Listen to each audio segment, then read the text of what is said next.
くたばるのはまだ早い。俺のショーはこれからが見せ場なんだからよ。スプリングホッパー。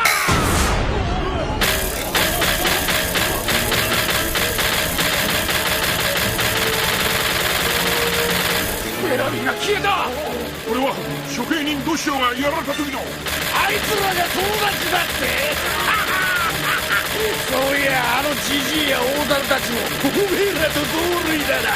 400年前の先祖のホラを信じ続ける生粋のバカ一族だ。何が黄金鏡、何が空島だ。夢見る時代は終わったんだ。海賊の恥さらしども。パンチの打ち方を知ってるかって。やっちまえベラミー。そんなアホには現実を生きる資格もねえのさ。あばよ麦わら。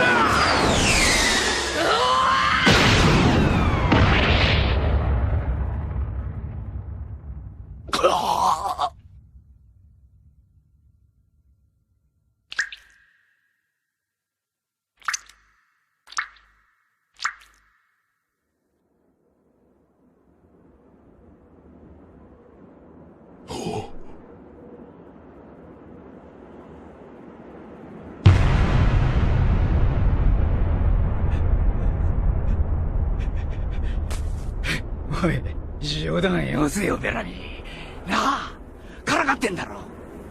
なんとか言えよ。おいベラミー、バカなまではよしてくれ。さあ立ち上がって、ほらいつものショーを続けてくれよベラミー。お前は5500万の大型ルーキーなんだぜ。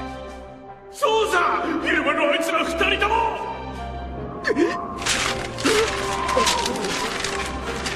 あんたより懸賞金が上なんだよベラミ